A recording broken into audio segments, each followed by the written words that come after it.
Hello students, welcome to the session Study Plan and Overview for Class 9th. I hope you all are doing great and excited to know about Class 9th. आप सभी अब class 9th में आ चुके हैं and आपने अपनी studies जो हैं फॉर क्लास 9th वो स्टार्ट कर दी होगी। यहाँ पर हम डिस्कस करने वाले हैं कुछ इंपॉर्टेंट सब टॉपिक्स जो हर एक चैप्टर में होते हैं, आपको किस तरीके से स्टडी करनी है फॉर क्लास 9th एंड मैं आपको एक टेंटेटिव प्लान बताऊंगी किस मंथ तक आपको अपना चैप्टर जो है वो कंप्लीट कर लेना है। So let's start the session students.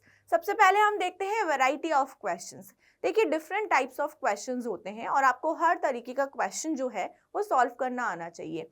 For example जैसे हम एमसीक्यूज की बात करें, नेक्स्ट डायग्राम बेस्ड क्वेश्चन की बात करें, न्यूमेरिकल बेस्ड क्वेश्चन की बात करें, थ्योरी बेस्ड क्वेश्चन की बात करें and case studies based question की बात करें। So basically different types of questions होते हैं और इन क्वेश्चंस को सॉल्व करने का तरीका भी डिफरेंट ही होता है। जैसे कि अगर मैं बात करूं एमसीक्यूज की, तो क्लियर सी बात है ये सिंगल चॉइस क्वेश्चंस होते हैं। आपको ऑब्जेक्टिव क्वेश्चन मिलेगा जिसमें ऑप्शंस अवेलेबल होते हैं और आपको एक करेक्ट ऑप्शन पे टिक करना होता है। डायग्राम बेसिकली हम बात कर रहे हैं यहाँ पर ओवरऑल साइंस की। जब हम वेराइटी ऑफ क्वेश्चंस की बात कर रहे हैं तो डायग्राम आपके बायोलॉजी में आते ही हैं, राइट। आपको उनकी अच्छे से लेबलिंग करनी आनी चाहिए, right. After that numerical based question, ये जनरली फिजिक्स में ज़्यादा पूछे जाते हैं।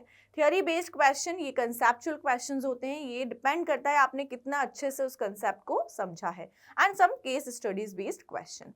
Now let's talk about specifically physics. अब हम फिजिक्स की बात करते हैं। देखिए स्टूडेंट्स, फिजिक्स में दो सेक्शन हो सकते हैं, मतलब आप फिजिक्स को दो पार्ट्स में डिवाइड कर सकते हैं कि एक थ्योरी होती है और एक न्यूमेरिकल सेक्शन होता है। अब थ्योरी बहुत समझना जरूरी है, क्यों? क्योंकि आप न्यूमेरिकल तभी सॉल्व कर पाएंगे, क्वेश्चंस तभी सॉल्व कर पाएंगे जब आपने कंसेप्ट अच्छे से समझा होगा। तो थ्योरी में मैं बोल सकती हूँ कि वहां पर कंसेप्ट्स होते हैं और फिर उसके बाद आप प्रॉब्लम्स सॉल्व करने के लिए रेडी होते हैं। सो लेट्स सी, हम सबसे पहले सिलेबस देख लेते हैं फिजिक्स का। कौन कौन से चैप्टर्स आपको कवर करने हैं? Motion, Newton's laws of motion, gravitation, thrust and pressure, work and energy and sound. ये रहे आपके चैप्टर्स। तो ये तो आपके चैप्टर की लिस्ट हो गई। अब आगे बढ़ते हैं, व्हाट टू स्टडी, आपको क्या स्टडी करना है। तो मैं आपको बताऊं, थ्योरी ऑफ इंपॉर्टेंट सब टॉपिक्स। देखिए कुछ ऐसे सब टॉपिक्स होंगे जिनकी थ्योरी बहुत ज्यादा इंपॉर्टेंट होगी, तो आपको जो इंपॉर्टेंट सब टॉपिक्स हैं उनका कंसेप्ट बहुत ही अच्छे से समझना है। एंड आप जितना ज्यादा हो सकता है, जितना ज्यादा पॉसिबल हो सकता है, एनसीईआरटी के जो क्वेश्चंस हैं उनकी प्रैक्टिस रेगुलरली करेंगे। So practice NCERT questions. Now moving on, as I told you, मैं अब आपको क्या बताऊंगी, एक टेंटेटिव प्लान देती हूं मैं आपको कि आपको किस मंथ में कौन सा चैप्टर अपना कंप्लीट कर लेना है। So as you have seen कि हमारे कौन कौन से चैप्टर्स हैं। नाउ लेट्स सी हियर, जैसे कि अगर हम अप्रैल और मई की बात करें तो आप अपना मोशन चैप्टर कंप्लीट करें with question practice. After that June and July आप force and laws of motion को देंगे। अगस्त एंड सितंबर में आप gravitation and thrust and pressure की प्रिपरेशन करेंगे। एंड अक्टूबर एंड नवंबर में आप वर्क एंड एनर्जी, एंड यहीं पर आप अपना साउंड चैप्टर स्टार्ट कर सकते हैं, जिसको आप कंटिन्यू करके दिसंबर में कंप्लीट कर सकते हैं sound chapter. And after that आप दिसंबर में ही अपना रिविजन भी स्टार्ट कर सकते हैं। Okay, so this is tentative plan कि आपको किस मंथ तक कौन सा चैप्टर कंप्लीट कर लेना है। अगर आप इसको फॉलो करते हैं डेफिनेटली आपको हेल्प मिलेगी। आगे बढ़ते हैं, अब हम कुछ इंपॉर्टेंट सब टॉपिक्स की बात करेंगे चैप्टर वाइज। जैसे कि सबसे पहले हम बात करते हैं मोशन। ये बहुत ही इंपॉर्टेंट चैप्टर होता है फिजिक्स का और काफी सारे न्यूमेरिकल भी इस चैप्टर से बनते हैं। जैसे कि uniform and non uniform motion इसका एक इंपॉर्टेंट सब टॉपिक है। देन डिस्टेंस एंड डिस्प्लेसमेंट, आपको डिस्टेंस एंड डिस्प्लेसमेंट का डिफरेंस बहुत अच्छे से पता होना चाहिए, काफी सारे क्वेश्चंस इस पे फ्रेम होते हैं। Speed and velocity, acceleration, equations of motion, graphical representation of motion and circular motion. तो ये कुछ इंपॉर्टेंट टॉपिक्स हैं इस चैप्टर से। नेक्स्ट आप पढ़ेंगे force and laws of motion के बारे में, जिसमें आपके टॉपिक्स होंगे बैलेंस्ड एंड अनबैलेंस्ड फोर्सेस, जो इंपॉर्टेंट टॉपिक्स रहेंगे। Then inertia and types of inertia, आपको यहाँ पर कंसेप्ट ऑफ इनर्शिया भी समझने को मिलेगा। Then you will have laws of motion. Basically हम यहाँ पर 3 लॉज ऑफ मोशन की बात कर रहे हैं। न्यूटन है उनके 3 लॉज हैं। So Newton's laws of motion में हम 3 लॉज की बात कर रहे हैं, first, second and third. Next chapter gravitation. Gravitation में आपका यूनिवर्सल लॉ ऑफ ग्रेविटेशन होगा, Kepler's laws of motion, free fall, motion under gravity, equations of motion for free fall and mass and weight of an object on moon. तो मैं आपको यहाँ बता दूं कि जो फ्री फॉल है वो बहुत ज़्यादा इंपॉर्टेंट टॉपिक हो जाता है, बिकॉज यहाँ से भी न्यूमेरिकल फ्रेम होते हैं, कुछ क्वेश्चंस बनते हैं। जो इक्वेशंस ऑफ मोशन आप पढ़ते हैं फर्स्ट चैप्टर मोशन में, ओके, फिजिक्स के फर्स्ट चैप्टर मोशन में, वही equations of motion for case of free fall आपको यहाँ पर पढ़ने को मिलती है। Kepler's laws of motion and universal law of gravitation भी बहुत इंपॉर्टेंट है। यूनिवर्सल लॉ ऑफ ग्रेविटेशन में आपको एक फॉर्मूला भी मिलता है जिस पे बेस्ड कुछ क्वेश्चंस इंपॉर्टेंट होते हैं। Moving on, thrust and pressure. Thrust and pressure में सबसे पहले आप प्रेशर के बारे में समझते हैं, और प्रेशर को समझने के लिए आपको थ्रस्ट का समझना भी जरूरी होता है। Then Pascal's law, pressure exerted by fluids, next buoyancy and Archimedes principle. तो ये कुछ इंपॉर्टेंट टॉपिक्स हैं इस चैप्टर से। एंड वर्क एंड एनर्जी, देखिए ये नेक्स्ट आपका चैप्टर है वर्क एंड एनर्जी, जो थ्रस्ट एंड प्रेशर के बाद आएगा। इसमें आपको कंसेप्ट ऑफ वर्क समझने को मिलेगा। पॉजिटिव एंड नेगेटिव वर्क के बारे में आप समझेंगे कि कब पॉजिटिव वर्क डन होता है, कब नेगेटिव वर्क डन होता है, एंड इवन कब जीरो वर्क डन होता है। Work done against gravity, energy के डिफरेंट फॉर्म्स, जैसे कि काइनेटिक एनर्जी, पोटेंशियल एनर्जी, ये दोनों ही मैकेनिकल एनर्जी के टाइप्स हैं जो आपको यहाँ पर पढ़ने को मिलेंगे। And then work energy theorem, जो काइनेटिक एनर्जी में ही एक टॉपिक होगा। After that conservation of mechanical energy भी यहाँ पर एक इंपॉर्टेंट टॉपिक होता है। Next, power and commercial unit of energy.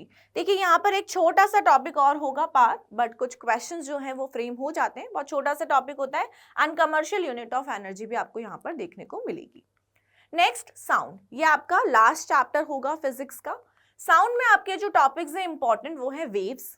यहाँ पर डिफरेंट टाइप्स ऑफ वेव्स आप पढ़ेंगे, कैसे वेव्स बनती हैं इसके बारे में भी आपको जानने को मिलेगा। Then propagation of sound, sound कैसे ट्रैवल करता है इसके बारे में आप जानेंगे। Then characteristics of audible sound, जो आपके लिए ऑडिबल साउंड होता है उसके क्या क्या कैरेक्टरिस्टिक्स होते हैं।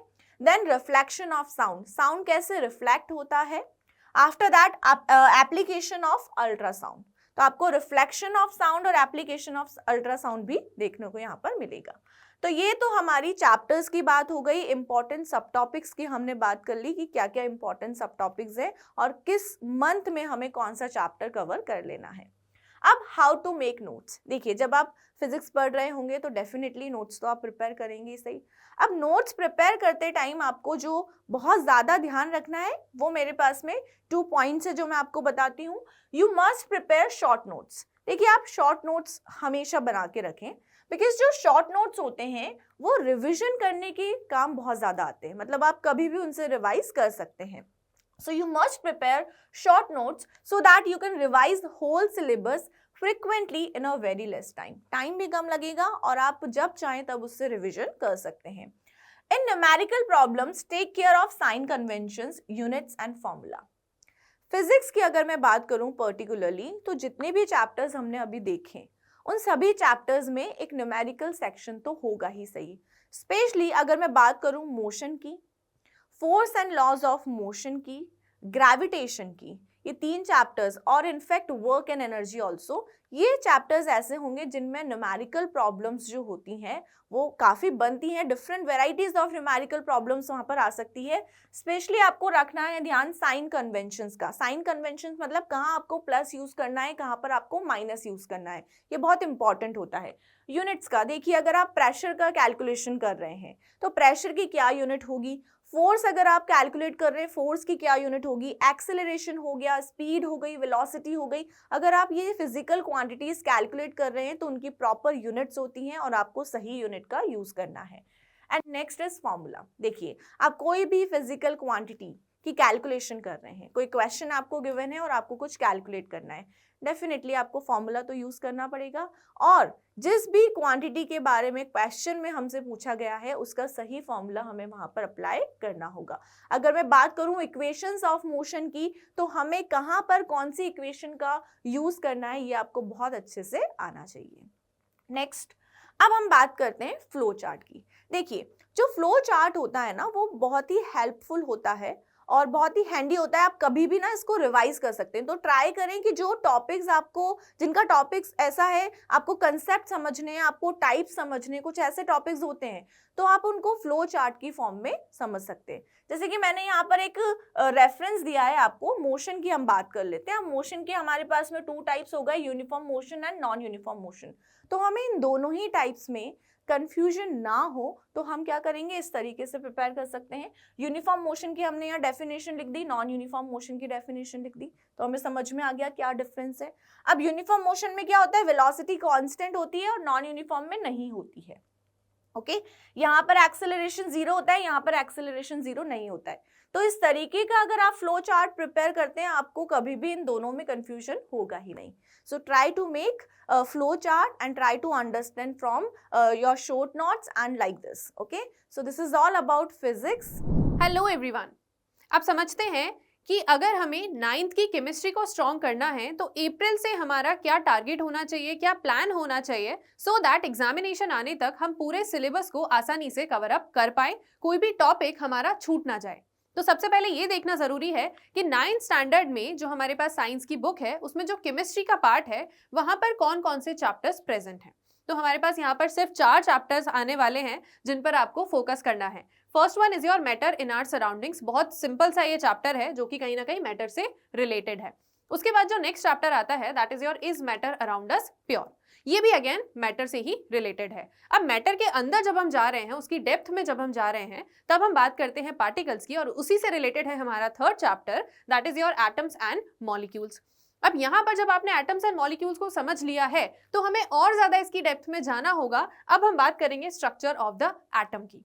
तो बस ये 4 चैप्टर्स आपको 9th एनसीईआरटी के कंटेक्स्ट में देखने हैं, राइट। चलिए, अब पॉइंट ये आता है कि हम ईयर एंड तक इस पूरे सिलेबस को किस स्ट्रैटेजी से कवर अप करें। तो देखो, मिड अप्रैल से अगर हम स्टार्ट करते हैं तो ये जो फर्स्ट चैप्टर है बहुत बेसिक सा चैप्टर है, बेसिक कैरेक्टरिस्टिक्स आपको यहाँ देखने को मिलेंगी। तो मिड अप्रैल मैं यहाँ पर काउंट कर रही हूँ, मिड अप्रैल से लेकर मई तक आप 1.5 मंथ्स ले लीजिए। मैंने यहाँ पर अभी 2 शो किए हैं, बट हम ऐसा अज्यूम करें कि स्टार्टिंग डेज तो अप्रैल के वैसे भी निकल ही जाते हैं, तो 1 मंथ 1.5 मंथ्स भी अगर आप इस चैप्टर को दे रहे हैं तो मोर देन इनफ है। अब आपने चैप्टर कंप्लीट कर लिया है, इससे रिलेटेड क्वेश्चंस भी आप कंप्लीट कर चुके हैं। अब आपको फोकस करना है अगले चैप्टर पर। कंप्लीटली हम 2 महीने इस चैप्टर को देने वाले हैं, that is your June and July, is matter around us pure. ये भी अगेन इजी सा ही चैप्टर है, लेकिन हमें यहाँ पर थोड़ा सा टाइम इसे देना होगा, राइट। चलिए, इसके बाद है अगस्त एंड सेप्टेम्बर। यहाँ पर कंप्लीटली 2 महीने आपको इस चैप्टर को भी देने पड़ेंगे, क्योंकि एक तरीके से केमिस्ट्री का बेस है, फाउंडेशन होगा जब आप समझेंगे एटम्स और मॉलिक्यूल्स के बारे में। अब जो हमारा अगला चैप्टर आता है that is structure of the atom. कुछ स्टूडेंट्स के लिए हो सकता है कि 2 मंथ में इजीली कवर अप हो जाए, कुछ स्टूडेंट्स के लिए हो सकता है कि उन्हें थोड़ा सा टफ लग रहा हो, तो हम यहाँ पर दिसंबर मंथ को भी इस चैप्टर के लिए यूज कर सकते हैं। तो मतलब बेसिकली लास्ट चैप्टर के लिए आपके पास कितने मंथ्स हैं, 3 मंथ्स। अब देखो, ये फ्लेक्सिबल है, ये टेंटेटिव है जो हम यहाँ पर आपको प्रोवाइड कर रहे हैं। हो सकता है किसी को थर्ड चैप्टर में ज्यादा टाइम लग रहा है, तो हम ऐसा अज्यूम कर सकते हैं अगस्त, सितंबर और मिड अक्टूबर तक एटम्स एंड मॉलिक्यूल्स हमारा वहां कंप्लीट हो पाया। तो मिड अक्टूबर, नवंबर और दिसंबर हम स्ट्रक्चर ऑफ द एटम को यहाँ पे दे सकते हैं। अब हम कोशिश क्या कर रहे हैं कि दिसंबर तक हम इसे कंप्लीट कर लें, सो दैट जनवरी जो हमारे पास मंथ रहेगा, क्योंकि जनरली देखो जो स्कूल के एग्जामिनेशंस होते हैं वो मोस्ट प्रोबेबली चांसेस होते हैं कि वो मार्च में ही हो, या चलो हम अज्यूम कर रहे हैं कि फेब एंड से कुछ स्कूल में स्टार्ट हो जाते हैं। तो आपका टारगेट क्या होना चाहिए, दिसंबर तक आप ये चारों चैप्टर्स बहुत अच्छे से रिवाइज कर लें। अभी भी आपके पास समय बच रहा है, हमारे पास पूरा जनवरी मंथ है कि जब हम फर्दर इन चैप्टर से रिलेटेड क्वेश्चंस की प्रैक्टिस कर सकते हैं। अब थोड़ा सा मैं यहाँ पर आपको टॉपिक्स का आउटलुक देना चाहूंगी सभी चैप्टर से related. Matter in our surroundings में आप बेसिकली पढ़ने क्या वाले हो, स्टेट्स ऑफ मैटर के बारे में। मेन स्टेट्स ऑफ मैटर को हम यहाँ पे कवर करेंगे। पार्टिकल्स ऑफ मैटर की जो कैरेक्टरिस्टिक्स हैं वो यहाँ पे क्या है, प्रॉपर्टीज क्या है, और साथ ही साथ सॉलिड, लिक्विड, गैसियस स्टेट की क्या प्रॉपर्टीज हैं वो आप यहाँ पे पढ़ोगे। तो कई बार डायरेक्ट क्वेश्चंस यहाँ से बन सकते हैं। इसके बाद हमारे पास है inter conversion of states of matter. ये बहुत ही ज्यादा इंपॉर्टेंट टॉपिक है। बेसिक हमने टर्मिनोलॉजी सुनी होंगी, सब्लिमेशन या बॉइलिंग या फ्रीजिंग, ये सब क्या है, एक तरीके से आप यहाँ पर एक स्टेट को दूसरे स्टेट में कन्वर्ट कर रहे हो। अब यहाँ पर कुछ बहुत बेसिक और इंपॉर्टेंट टर्मिनोलॉजीज आएंगी, जैसे कि एक टर्म मैं यहाँ पर यूज कर रही हूँ, लेटेंट हीट। वो बहुत इंपॉर्टेंट रोल प्ले करेगी इस पूरे चैप्टर में, तो आपको उस लेटेंट हीट वाले पार्ट को बहुत ज्यादा अच्छे से पढ़ना होगा, और वो कहीं ना कहीं किस टॉपिक का पार्ट हो जाएगा, inter conversion of states of matter. एक स्टेट से दूसरे स्टेट में हम कैसे उस पर्टिकुलर स्टेट को कन्वर्ट कर पा रहे हैं और क्या क्या बेसिक टर्मिनोलॉजीज, उन प्रोसेस को हम क्या क्या यहाँ पर बोल रहे हैं, वो सब आपको याद करना होगा। उसके अलावा एक सेपरेट टॉपिक हम यहाँ पर ले रहे हैं इवेपोरेशन। हालांकि इवेपोरेशन में भी अल्टीमेटली हो क्या रहा है, लिक्विड से हम जा रहे हैं वेपर फेज में या गैसियस स्टेट में हम जा रहे हैं, हम ऐसा बोल सकते हैं। तो यहाँ पर इवेपोरेशन इंपॉर्टेंट रोल प्ले कैसे करेगा, इवेपोरेशन है, फैक्टर्स अफेक्टिंग इवेपोरेशन भी चैप्टर में प्रेजेंट है। तो यहाँ से भी डायरेक्ट क्वेश्चंस बनने के चांसेस होते हैं। तो हमें इसको भी ऐसे लूजली नहीं छोड़ना है, इसको भी हमें बहुत अच्छे से फोकस करना है।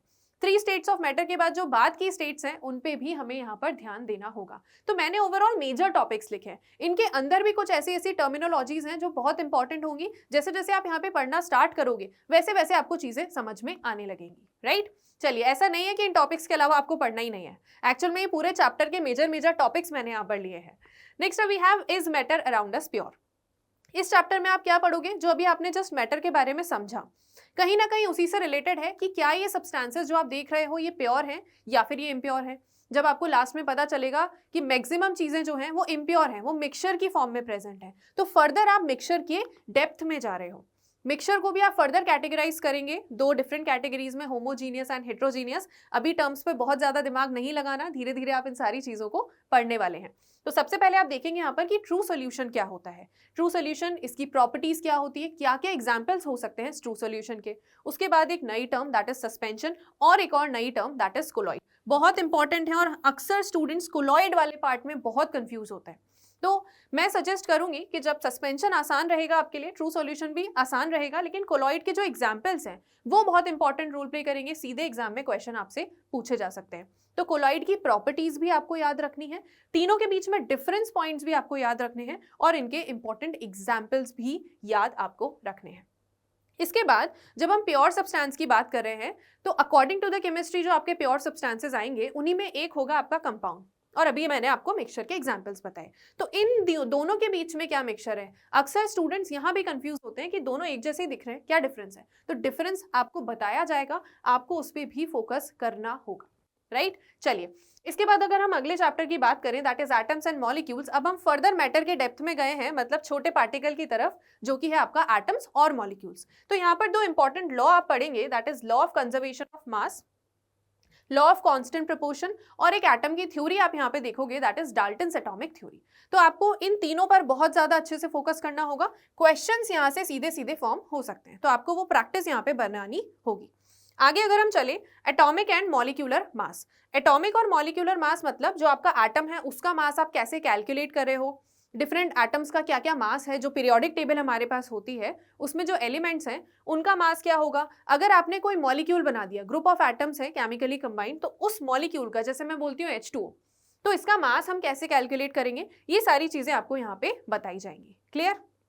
चलिए, न्यूमेरिकल पॉइंट ऑफ व्यू से क्या इंपॉर्टेंट हो जाता है, ये 2 चीजें, law of conservation of mass और लॉ ऑफ कांस्टेंट प्रोपोर्शन। एक बार हम पीछे की स्लाइड पे वापस जाएंगे, that is matter around us pure. तो यहाँ पर जब हम सोल्यूशन की बात कर रहे थे, यहाँ से भी एक न्यूमेरिकल वाला पॉइंट बन सकता है, दैट इज सॉल्युबिलिटी पार्ट, या एक जब आप सोल्यूशन बना रहे हो तो उसमें कितना सॉल्यूट प्रेजेंट है और कितना सोल्यूशन है, उस पर्टिकुलर सोल्यूशन में कितना सोल्यूट है, आप उसकी परसेंटेज यहाँ पे फाइंड आउट कर रहे हो, तो वो भी एक न्यूमेरिकल वाला पार्ट यहाँ पे फॉर्म हो सकता है। तो आपको उनकी प्रैक्टिस स्पेशली इस पॉइंट पे करनी है। पूरे चैप्टर्स में से यही 3-4 पॉइंट्स हैं जहां से न्यूमेरिकल आपके बन सकते हैं, राइट। चलिए वापस, अभी हम एटम्स एंड मॉलिक्यूल्स की बात कर रहे थे, तो मैंने आपको लॉ ऑफ कांस्टेंट प्रोपोर्शन और law of conservation of mass के बारे में बताया। ये बहुत इंपॉर्टेंट है पूरी केमिस्ट्री के लिए, एटॉमिक एंड मॉलिक्यूलर मास। इसके बाद आप समझेंगे कि वैलेंसी क्या होती है और केमिकल फॉर्मूला किस तरीके से लिखा जाता है। अभी जब मैंने एक फॉर्मूला बोला H2O, ये पानी का फॉर्मूला है, लेकिन ये एक्चुअल में बना कैसे, तो ये सारी चीजें आपको इस चैप्टर में सिखाई जाएंगी, राइट। चलिए, इसके बाद है आपका बहुत interesting chapter, that is your structure of the atom. तो स्ट्रक्चर ऑफ द एटम में आपको फोकस करना होगा कि एटम के अंदर क्या प्रेजेंट है, इलेक्ट्रॉन्स, प्रोटॉन्स, न्यूट्रॉन, तो उनकी डिस्कवरी कैसे हुई, बहुत इंपॉर्टेंट, सीधे क्वेश्चंस आते हैं। साथ ही साथ ये जो इलेक्ट्रॉन्स हैं इनको और क्या कहा जाता है, प्रोटॉन्स हैं इन्हें हम और क्या बोल सकते हैं, इनकी क्या क्या यहाँ पे प्रॉपर्टीज हो सकती हैं। आपने इलेक्ट्रॉन प्रोटॉन के बारे में समझ लिया, इवन न्यूट्रॉन के बारे में आपने समझ लिया। अब पॉइंट आता है कि एटम एक्चुअल में होगा कैसे, कैसे ही सारी चीजें उसके अंदर अरेंज होंगी, इलेक्ट्रॉन्स, प्रोटॉन्स, न्यूट्रॉन्स। तो उसके लिए हमारे पास डिफरेंट साइंटिस्ट ने अपने अपने मॉडल्स दिए एटम से रिलेटेड। पहला और सबसे आसान, आपको बहुत ज्यादा इसमें दिमाग लगाने की जरूरत नहीं पड़ेगी, that is Thomson's model of an atom. आसानी से आप इसे लर्न कर सकते हैं। अब जो बहुत ज़्यादा इंपॉर्टेंट है, जहाँ से क्वेश्चंस पूछे जाते हैं, वो होगा आपका Rutherford's model of an atom. मैंने यहाँ पर सारे मॉडल्स क्यों लिखे, ताकि हम सीक्वेंस में चल पाए। उसके बाद फिर से जो बहुत इंपॉर्टेंट है, again that's your Bohr's model of an atom. मतलब ये दो मैं ऐसा मानती हूँ जहाँ से क्वेश्चंस आने की बहुत ज़्यादा पॉसिबिलिटीज होंगी, राइट। चलिए, Bohr's model of an atom के बाद अगला जो आपका पॉइंट है, जो कि इस चैप्टर में आपको मिलेगा, that is atomic number and mass number. अभी पिछले चैप्टर में हमने समझा था atomic mass and molecular mass. अब यहाँ पर एक नई टर्म है, दैट इज एटॉमिक नंबर और मास नंबर। तो ये हम किसी भी एलिमेंट का कैसे कैलकुलेट कर सकते हैं, वो भी आप यहाँ पे समझेंगे। इसके बाद ऑर्बिट क्या होता है, ऑर्बिट में आपके इलेक्ट्रॉन्स किस तरीके से डिस्ट्रीब्यूट हुए, अभी हमने Bohr's model of an atom देखा। उसके बाद आपको ये समझना होगा कि इलेक्ट्रॉन्स कैसे हमारे न्यूक्लियस के आसपास प्रेजेंट है, वो सारी चीजें आपको इस चैप्टर में बताई जाएंगी। Next very important terms again, isotopes and isobars. सीधे क्वेश्चंस यहाँ पे आते हैं। अभी आप में से काफी सारे लोग सोच रहे होंगे कि सब क्या टर्म्स हैं, तो ये सब टर्म्स आप सारे इस पूरे चैप्टर में पढ़ने वाले हो। जब आप इन चैप्टर्स को पढ़ लोगे तो आपको ये सारी टर्म्स बहुत अच्छे से क्लियर हो जाएंगी, राइट। चलिए, अब पॉइंट आता है कि केमिस्ट्री से रिलेटेड हम नोट्स कैसे बना सकते हैं। तो देखो, ये बहुत बेसिक है, ना सिर्फ केमिस्ट्री के लिए, हर सब्जेक्ट के लिए कॉमन सी चीज होती है कि नोट्स बनाने के लिए जो भी कीवर्ड्स, जब आप पहली बार चीजों को पढ़े तो जो आपको इंपॉर्टेंट लगे, जैसे अभी मैंने एक आइसोटोप वर्ड लिखा, आपको लग रहा है कि आइसोटोप से रिलेटेड कुछ इंपॉर्टेंट पॉइंट लिखा है, अंडरलाइन करिए उसे। साथ में जब आप नोट्स बना रहे हो तो अपनी हैंडराइटिंग बहुत साफ सुथरी रखना, सो दैट जब आप उसे रिवाइज करो तो आपको ही वो समझ में आने लगे। That's it, okay. इसके अलावा जो आपको हैंडआउट्स बनाने हैं वो चैप्टर वाइज बनाइए। चैप्टर वाइज हैंडआउट्स बनाने के बाद या शॉर्ट नोट्स बनाइए। उसके बाद आप क्या करो कि जो इंपॉर्टेंट फॉर्मूला है, केमिस्ट्री में बहुत इंपॉर्टेंट रोल प्ले करेंगे ये इंपॉर्टेंट फॉर्मूलाज, तो उन केमिकल फॉर्मूलाज को आप सिंगल पेज पे लिख लीजिए। एटॉमिक नंबर लिखिए, फर्स्ट 30 एलिमेंट्स के एटलीस्ट आपको एटॉमिक नंबर, उनके मास और सिंबल्स आपको याद होने चाहिए, तो वो भी आप एक पेपर पे लिख लीजिए। कुछ इंपॉर्टेंट कंपाउंड्स रहेंगे, उनके नाम, कॉमन नेम्स और उनके फॉर्मूलाज, ये भी आपको एक पेपर पे लिखने हैं। और आप क्या कर सकते हो, अपनी स्टडी टेबल के आगे उसको पेस्ट कर सकते हो, सो दैट आप कंटिन्यूसली उन्हें रिकॉल कर पाएं। तो ये मैंने कुछ ऐसे पॉइंट्स लिए हैं जो हमारी 9th केमिस्ट्री में इंपॉर्टेंट है। इसके अलावा हो सकता है कुछ एडिशनल पॉइंट्स हो, तो उनके भी आप शॉर्ट नोट्स वहां पे बना सकते हैं। अब इन पॉइंट्स के अलावा ये तो वो हो गए जिनको आपको स्टडी टेबल के आगे लगाना था, उसके अलावा भी तो बाकी सारे चैप्टर्स हैं, उनके भी तो नोट्स बनेंगे। तो उनके नोट्स जब आप बना रहे हो तो पैराग्राफ में कभी ना लिखें, हमेशा छोटे छोटे से पॉइंट्स में लिखें, सो दैट एग्जामिनेशन के टाइम पे आप उन्हें इजीली रिवाइज कर पाएं। जैसा कि मैं अभी बता रही थी कि शॉर्ट पॉइंट्स में लिखें। अगर ऐसा चाहो कि हम एक फ्लो चार्ट बना लें तो भी आप बना सकते हो। तो फ्लो चार्ट से बेस्ट कुछ नहीं होता किसी भी टॉपिक को समराइज करने के लिए। अब जब यहाँ पर बात आ रही है कि आप फ्लो चार्ट्स कैसे बना सकते हो, तो फ्लो चार्ट्स बनाने के लिए आपको क्या करना होगा, जैसे मान लो आपका की पॉइंट आपने यहाँ पे लिया। अब सॉल्यूशंस जो हैं वो अलग अलग तरीके के हो सकते हैं, on the basis of amount of solute या फिर on the basis of solvent. तो हमने क्या किया, पॉइंट टू पॉइंट में फ्लोचार्ट टाइप बना लिया। तो अब आपको पूरी थ्योरी पढ़ने की जरूरत नहीं है अगर आपको इन सब के बारे में जानना है तो। अब कुछ स्टूडेंट्स को अगर ये चीजें याद नहीं हो रही है तो आप क्या कर सकते हो, इसके नीचे शॉर्ट पॉइंट में लिख लो कि सैचुरेटेड सोल्यूशन क्या होता है। यहाँ पर एक्वस के नीचे छोटा सा एक पॉइंट डाल दो। तो ऐसे क्या होगा, आप जब रिकॉल करोगे तो आपके लिए चीजें बहुत ज्यादा क्या हो जाएंगी, इजी। तो इस पूरे एकेडमिक ईयर में 9th से रिलेटेड आपको कैसे कैसे स्ट्रैटेजी फॉलो करनी है, कैसे नोट्स बनाने हैं, ये सारी चीजें आई होप आपको काफी अच्छे से समझ आ गई होंगी। हेलो स्टूडेंट्स, जब भी हम बात करते हैं regarding our secondary education, so students हमेशा हमारे क्लास 10th और 12th के रिजल्ट को ही इम्पोर्टेंस दी जाती है। बट स्टूडेंट्स अगर हम बात करें क्लास 9th और 11th की, ये दोनों क्लासेस भी इम्पॉर्टेंट होती है, क्योंकि स्टूडेंट्स इन क्लासेस में जो हमने पढ़ा है उसी से हमारा बेस या फाउंडेशन स्ट्रॉन्ग होता है, क्योंकि इसी में हमारे कंसेप्ट बिल्डिंग होती है, जिससे कि हम 10th और 12th में फर्दर कंटिन्यू करते हैं। ओके, सो स्टूडेंट्स यहाँ पर हम इस सेशन में पढ़ेंगे about the study plan for class 9th और स्पेसिफिकली हम डिस्कस करेंगे बायोलॉजी का स्टडी प्लान। ओके, सो सबसे पहले हम इसके अंदर बात करेंगे regarding the syllabus of biology. उसके बाद में हम आपकी हेल्प करेंगे कि आप मंथली प्लानर कैसे सेट करें ताकि आपका बायोलॉजी का सिलेबस आपके फाइनल एग्जाम्स के पहले खत्म हो जाए। ओके, मतलब हमारे फाइनल एग्जाम्स यूजुअली फरवरी या मार्च में होते हैं, तो हम हमारा सिलेबस वाइंड अप कर देंगे बाय दिसंबर। ओके, उसके बाद में स्टूडेंट्स हम डिस्कस करेंगे जो इंपॉर्टेंट टॉपिक्स हैं जहां से मोस्टली क्वेश्चंस पूछे जाते हैं इन चैप्टर्स से। ओके, और लास्टली हम डिस्कस करेंगे कि बायोलॉजी पढ़ना कैसे है। ओके, सो स्टूडेंट्स सबसे पहले हम सिलेबस को ओवरव्यू कर लेते हैं। यहाँ पर हमारे सिलेबस में सबसे फर्स्ट चैप्टर है the fundamental unit of life, second chapter है टिश्यूज, थर्ड है improvement in food resources, fourth chapter है नेचुरल रिसोर्सेज। ओके स्टूडेंट्स, तो ये तो था हमारा सिलेबस। अब हमें इसे मंथली कवर कैसे करना है। सो स्टूडेंट्स, यहाँ पर हम देखें, हम इन्हें इस फॉर्मेट में कवर करेंगे, जैसे कि अप्रैल में, जून में हम कवर करेंगे the fundamental unit of life. अब हम इस चैप्टर को 3 मंथ्स क्यों दे रहे हैं, क्योंकि स्टूडेंट्स ये चैप्टर बहुत लेंदी है और इसके साथ में हमें फिजिक्स और केमिस्ट्री को भी कवर करना है। सो इसीलिए हमने इस चैप्टर को 3 मंथ्स में पूरा कंप्लीट करना है। क्वेश्चंस की भी प्रैक्टिस करनी है और साथ में थ्योरी भी कंप्लीट करनी है। उसके बाद में जुलाई और अगस्त में हम पढ़ेंगे टिश्यू चैप्टर, सितंबर और अक्टूबर में हमें कवर करना होगा इंप्रूवमेंट इन फूड रिसोर्सेज,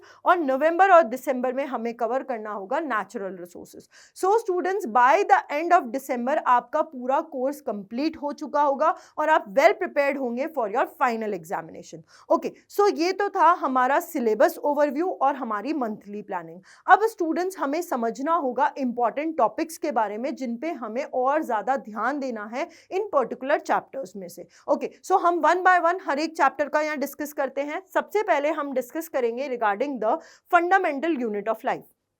अब इसके अंदर जो इंपॉर्टेंट टॉपिक्स है स्टूडेंट्स, उसमें फर्स्ट आता है सेल थ्योरी। आपको पता होना चाहिए कौन साइंटिस्ट थे जिन्होंने सेल थ्योरी प्रपोज किया था, किसने सेल थ्योरी को मॉडिफाई किया था, पोस्टुलेट्स क्या थे सेल थ्योरी के। उसके बाद में आपको पता होना चाहिए प्लाज्मा मेम्ब्रेन का स्ट्रक्चर और फंक्शन, मतलब आपको इसका जो मॉडल था उसके बारे में पूरी इंफॉर्मेशन होनी चाहिए, साथ ही में आपको इसके फंक्शंस की भी इंफॉर्मेशन होनी चाहिए। ओके स्टूडेंट्स, उसके बाद में नेक्स्ट है cell organelles and their functions. अब आप देखिए, सेल के अंदर ऑर्गेनेल्स बहुत सारे हैं, तो इनको हमें लर्न कैसे करना है। इनको लर्न करने के लिए हम एक टेबल बनाएंगे। उस टेबल के अंदर हम एक कॉलम में मेंशन करेंगे सारे सेल ऑर्गेनेल्स और दूसरे कॉलम में सामने ही उनके फंक्शंस मेंशन करेंगे। इससे जब हम एग्जाम के पहले रिवाइज करेंगे तो हमारे लिए रिवीजन आसान हो जाएगा। उसके बाद में नेक्स्ट आता है सेल डिवीजन। अब स्टूडेंट्स, ये जो सेल डिवीजन है ये कई बार स्टूडेंट्स को थोड़ा टफ टॉपिक लगता है, बट हमें ये पूरी तरीके से अच्छे से एनसीईआरटी से समझना है। ओके, एनसीईआरटी को हमें प्रॉपर्ली पढ़ना है, उससे रिलेटेड क्वेश्चंस को सॉल्व करना है, क्योंकि स्टूडेंट्स ये जो सेल डिवीजन वाला टॉपिक है ये हमारे लिए हायर क्लासेस में हेल्पफुल रहेगा चीजों को समझने में। ओके, सो आपको यहाँ पर इसको बहुत अच्छे से पढ़ना है। अब ये तो हो गया चैप्टर की बात। उसके बाद में हमें क्या पढ़ना है, चैप्टर में कुछ एक्टिविटीज भी गिवन है।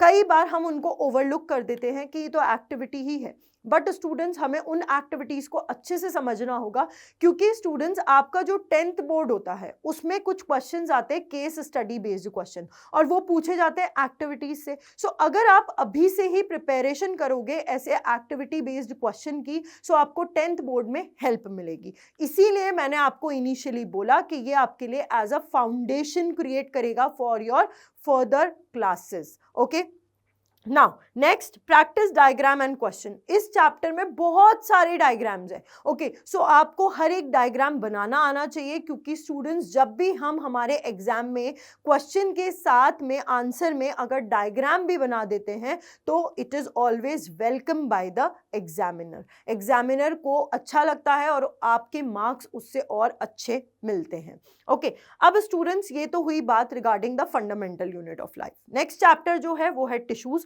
उसमें इंपॉर्टेंट टॉपिक्स हैं meristematic tissue and its classification. Okay, so आपको यहाँ पर इस टिश्यू के बारे में पता होना चाहिए और इसके क्लासिफिकेशन में जो कैरेक्टरिस्टिक फीचर है इसके सब पार्ट्स के अंदर उनका भी पता होना चाहिए। ओके, उसके बाद में complex permanent tissue and its classification, ये आपको ध्यान रखना है। Next is epithelial tissue. Okay, so students epithelial tissue भी फर्दर सब टाइप्स का है इसके अंदर इंक्लूडेड। ओके, सो आपको वो भी पता होना चाहिए। नेक्स्ट देखते हैं मस्क्यूलर टिश्यू।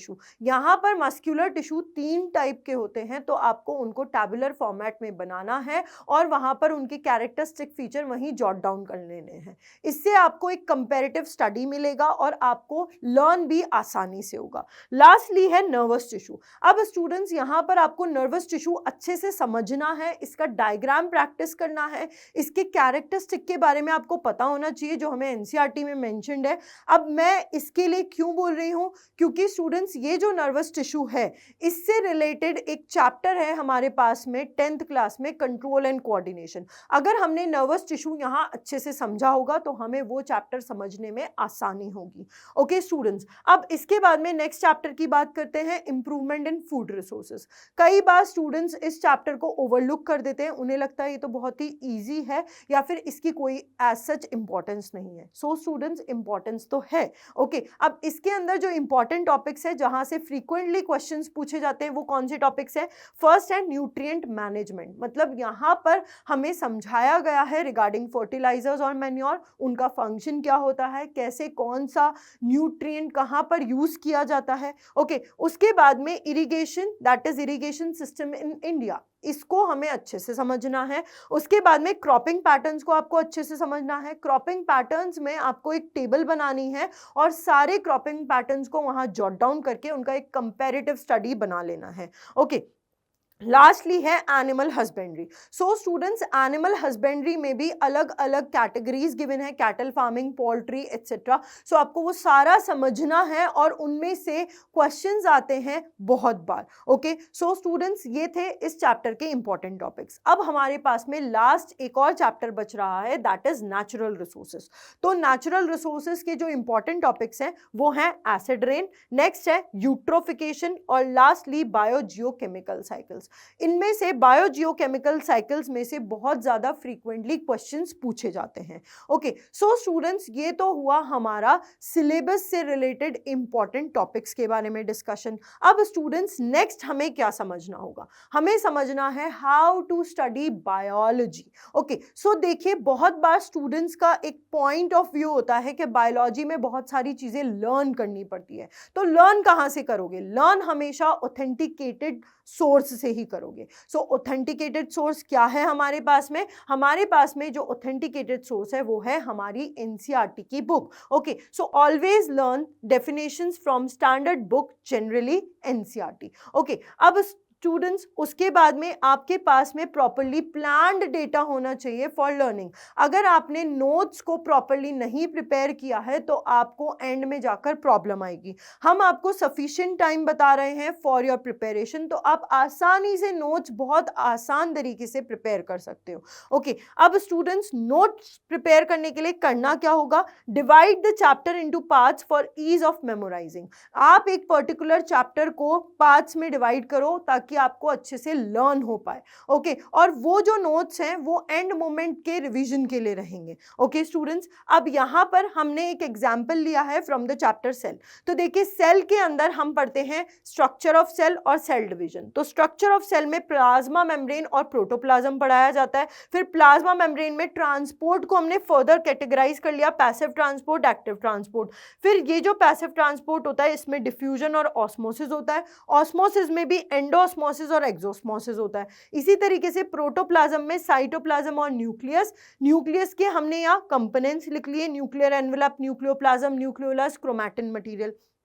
अब अगर इनसे रिलेटेड कुछ चीज यहाँ मेंशन करनी है तो आप बिल्कुल यहाँ जॉट डाउन कर सकते हो, सफिशिएंट स्पेस अवेलेबल है। ओके, साइटोप्लाज्म में साइटोसोल और सेल ऑर्गेनेल्स आते हैं और उन सेल ऑर्गेनेल्स को भी देखिए फिर हमने फर्दर सब क्लासिफाई कर लिया और उनका हमने यहाँ कैरेक्टरिस्टिक फीचर भी ब्रैकेट में लिख लिया ताकि हमें बाद में याद रहे, जैसे ribosomes protein factory, Golgi body traffic police of cell, lysosome suicidal bag. So students, आपको अपने नोट्स इस तरीके से यहाँ पर प्रिपेयर करने हैं। Okay, now last but not the least, आपको जिन चैप्टर्स में एक्टिव बायोलॉजी गिवन है आपको वो बहुत अच्छे से पढ़नी होगी। ओके स्टूडेंट्स, सो स्टूडेंट्स, ये था about the study plan for class 9th and that is for the subject that is going to be science subject.